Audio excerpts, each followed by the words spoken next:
Hello everyone, welcome you all in my YouTube channel learn botany की। आज का हमारा डिस्कशन होने वाला है एंटीजेंस एंड एंटीबॉडीज़ के बारे में। ये काफ़ी इम्पॉर्टेंट टॉपिक हो जाता है जब भी हम मोनोक्लोनल एंड पॉलीक्लोनल एंटीबॉडीज़ पढ़ते हैं मेथड्स इन बायोलॉजी में। तो उसको पढ़ने से पहले हमें पता होना चाहिए कि एंटीजेंस क्या होती हैं, एंटीबॉडीज़ क्या होती है।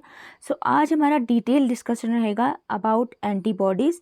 एंटीजन का बस हम एक डेफिनेशन देख लेंगे, बाकी इसके टाइप्स हम अनदर जो वीडियो हुई उसमें कवर करेंगे, बिकॉज अभी ये वीडियो काफ़ी लंबी हो जाएगी। Let's start. अगर हम बात करें एंटीजेंस की, अगर एक बेसिक लैंग्वेज में हम एक नॉर्मल तरीके से बात करें लेमैन की लैंग्वेज में, तो एंटीजन कोई भी ऐसा एक एनवायरमेंटल सब्सटेंस हो सकता है, यानी कि कोई भी पैथोजन हो सकता है जो कि हमारी बॉडी में एंटीबॉडीज़ को प्रोड्यूस करता है। क्योंकि हमारी बॉडी में एंटीबॉडीज़ कब प्रोड्यूस होती हैं? जब कोई एंटीजन हमारी बॉडी में एंटर करता है, उसके स्पेसिफिक जो है हमारी बॉडी में एंटीबॉडीज़ बनना स्टार्ट होती हैं। डेफिनेशन समझ लेते हैं। An antigen is any substance that causes our immune system to produce antibodies against it. यानी कि हमारी बॉडी में एंटीजन कुछ ऐसे सब्सटेंसेस होते हैं जो हमारे इम्यून सिस्टम को ये सिग्नल देते हैं कि अब हमारे इम्यून सिस्टम ने क्या करना है, एंटीबॉडीज़ के प्रोडक्शन को स्टार्ट करना है अगेंस्ट एंटीजन के अगेंस्ट, राइट। एंटीजन में आते हैं कुछ इन्वायरमेंटल जो भी सब्सटेंसेस होते हैं, जैसे कि कोई केमिकल्स है, बैक्टीरिया, वायरस एंड पॉलेंस, ये जो कि पैथोजन होते हैं। डिजीज़ कॉजिंग जो भी फैक्टर्स होते हैं, जो भी हम कह सकते हैं कि सब्सटेंस होते हैं, तो वो सब आते हैं एंटीजेंस की कैटेगरी में। तो यहाँ पर आप डायग्राम में देख सकते हैं, वायरस है। वायरस एक एंटीजन है जो कि हमारी बॉडी में डिजीज़ कॉज कर सकता है, राइट। फॉर एग्जांपल जैसे कोरोना वायरस की अगर हम बात करें, तो कोरोना के टाइम पर हमारी बॉडी में इंजेक्ट किया गया था इंजेक्शन, राइट, वैक्सीन जो हमें लगी थी, जो कि डिफरेंट जो कि नेम से हमें वैक्सीन लगी थी। तो वो वैक्सीन का मेन फंक्शन क्या था कि हमारी बॉडी में उस कोरोना वायरस के अगेंस्ट, जो कि एक एंटीजन है, उसके अगेंस्ट हमारी बॉडी में एंटीबॉडीज़ का प्रोडक्शन होना स्टार्ट हो। तो यहाँ पर आप देखोगे डायग्राम में, जैसे मान लीजिए वायरस है, कोई भी वायरस हो सकता है, और एंटीबॉडीज़ ये हैं, वाई शेप की होती है हमेशा एंटीबॉडीज़, ये आप ध्यान रखिएगा। तो इसके अगेंस्ट जो है एंटीबॉडीज़ हमारी बॉडी में बनना तभी स्टार्ट होंगी जब ये हमारी बॉडी में एंटर करेगा। Let's see. अब हम बात कर लेते हैं कि एंटीबॉडीज़ क्या होती हैं, कैसा इनका स्ट्रक्चर होता है और कौन कौन से इनके टाइप्स होते हैं। An antibody is a protein produced by the body's immune system when it detects harmful substances called antigens. Antibody क्या होती है? बेसिकली एक तरीके के प्रोटीन्स होते हैं जो कि हमारी बॉडी में तब प्रोड्यूस होते हैं जब हमारी बॉडी में कोई भी एक्सटर्नल सब्सटेंस, या हम जैसे डिजीज़ कॉजिंग सब्सटेंस, कोई पैथोजन लाइक बैक्टीरिया, वायरस, जिसे हम एंटीजन कहते हैं, जब वो हमारी बॉडी में एंटर करता है तो हमारी इम्यून सेल्स एक्टिवेट हो जाती हैं एंटीबॉडीज़ के प्रोडक्शन के लिए।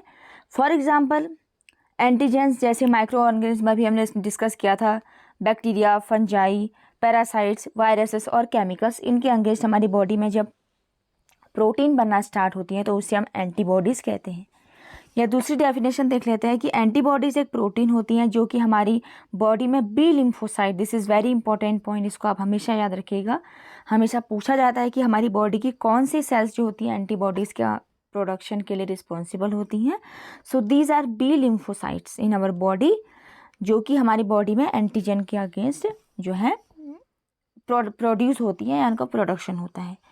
दे are made up of 2 light chains and 2 heavy chain. अभी इनके स्ट्रक्चर को देखेंगे कि ये वाई शेप की क्यों होती हैं और कैसे इनका स्ट्रक्चर होता है। आई होप कि आपको दोनों की डेफिनेशन समझ आ गई है, एंटीजन क्या होते हैं और एंटीबॉडीज़ क्या होती हैं। Now let's see the structure of antibodies. सारी एंटीबॉडीज़ का स्ट्रक्चर सेम होता है, बस इनका जो टाइप्स है वो थोड़ा वेरी करता है उसके अकॉर्डिंग। सबसे पहले हम यहाँ इन पॉइंट को पढ़ते जाएंगे और बगल में जो ये डायग्राम है उसको हम फिर डिस्कस करेंगे कि कैसे इससे मैच कर रहा है। An antibody has a Y shaped structure made up of 4 polypeptide सब units. Each subunit has 2 identical light and heavy chains. तो आप देख सकते हैं कि एंटीबॉडीज़ ये इस तरीके की आपको कुछ वाई शेप का स्ट्रक्चर दिखाई दे रहा है, जो कि 4 पॉलीपेप्टाइड जो सब यूनिट है, आप देख सकते हैं कि 4 यूनिट यहाँ पर हैं, 1 2 3 4। आप हर उसमें देख सकते हैं कि 4 यूनिट है, 1 2 3 4। तो ये 4 जो यूनिट है पॉलीपेप्टाइड की उनसे बना होता है, और हर यूनिट के पार्ट एक हैवी चेन होती है, एक लाइट चेन होती है। तो यहाँ पर आप देख सकते हैं ये आपका लाइट चेन है और this is heavy chain, right. The end terminus of each heavy chain forms a antigen binding domain with a light chain. तो यहाँ पर क्या होता है बेसिकली, अगर हम बात करें तो जो एंड टर्मिनस होता है, यानी कि इसके अलग अलग टर्मिनल होते हैं, यानी कि जो ये वाला जो पोर्शन है जो आप देखोगे ओपनिंग जो है यहाँ पर अमाइनो एसिड जो है, अमाइनो ग्रुप जुड़े हुए हैं, नॉट एसिड, ये ग्रुप से ही क्या करती है कोई भी एंटीजन यहाँ पर क्या करता है बाइंड करता है, यानी कि स्पेसिफिक होता है इस जगह पर बाइंड करने के लिए। यहाँ पर आप देखोगे कि इनका शेप भी अलग अलग होता है, इसी वजह से यहाँ पर एंटीजन एंटीबॉडी की बाइंडिंग होती है और स्पेसिफिक ये होता है area, right. There are 2 antigen anti binding domain form. यहाँ पर आप देखोगे कि ये जो है एंटीजन और एंटीबॉडी के बाइंड करने के लिए इस तरीके का जो यहाँ पर कर्व दिख रहा है, यहाँ पर बाइंडिंग के लिए ये रिस्पॉन्सिबल होता है। They are known as fragment antigen binding, जिन्हें हम फैब डोमेन कहते हैं। तो इन एरिया को हम कहते हैं फैब डोमेन, जहाँ पर ये साइट पे इस एरिया पर जब एंटीजन बाइंड होता है तो इस एरिया को हम फैब रीजन कहते हैं, राइट। और यहाँ पर एक चीज़ मेंशन नहीं है, जो आपको ये वाला स्ट्रक्चर दिख रहा है, मैं यहाँ पर लिख देती हूँ, इसको हम कहते हैं हिंज रीजन, HINGE, आप यहाँ पर नोट कर लीजिएगा इसको, this is hinge region, right. I hope कि आपने ये नोट कर लिया होगा, मैं इसको इरेज कर देती हूँ। सो लेट्स सी, तो ये होता है फैब रीजन, राइट। नेक्स्ट आता है the C terminus of the heavy chains forms fragment crystallization, जिसे हम FC डोमेन कहते हैं, which helps in the interaction with the effector cells. तो यहाँ पर आप देखोगे कि जो सी टर्मिनस है, जो ये वाला रीजन है, यहाँ पर आप देखोगे कि FC रीजन है, जिसे हम फ्रेगमेंट क्रिस्टलाइजेशन रीजन बोलते हैं, जो कि क्या करता है इंटरेक्शन में हेल्प करता है, राइट। और यहाँ पर आप देखोगे ऑल 4 पॉलीपेप्टाइड सब units are held together by disulphide and non covalent bond, यानी कि ये जो पोर्शन है यहाँ पर मेंशन नहीं है, मैं यहाँ पर बना के आपको दिखा देती हूँ। ये जो जितना भी ये एरिया है, इन सब के बीच में जो है डाइसल्फाइड बॉन्ड्स प्रेजेंट होते हैं, इस तरीके से SS आप यहाँ पर देख सकते हैं। तो ये जो है इस एरिया में जो है बेसिकली प्रेजेंट होता है, राइट। सो अब बात कर लेते हैं types of antibodies. So antibodies basically 5 types की होती है एंटीबॉडीज़, जिसे हम इम्यूनोग्लोबिन्स भी बोलते हैं।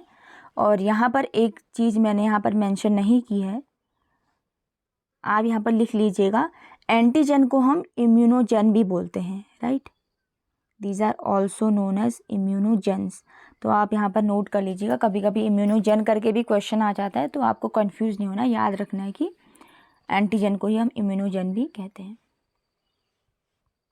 Let's see, so there are 5 types of antibodies जो कि वाई शेप की होती हैं, और हर एंटीबॉडी एंटीजन की स्पेसिफिक होती है, राइट। सो फर्स्ट आता है एंटीजन ए, जो कि है सिक्रेटेड इनटू म्यूकस, सलाइवा और टीयर्स, कोलेस्ट्रम, यानी कि ये सिक्रेट होता है म्यूकस में, सलाइवा में, टीयर्स में और कोलेस्ट्रम में। टैक्स पैथोजन फॉर डिस्ट्रक्शन, यानी कि ये पैथोजन से डिस्ट्रक्शन के लिए ही टैग करता है, उसको कम्प्लीटली डिस्ट्रॉय कर देता है।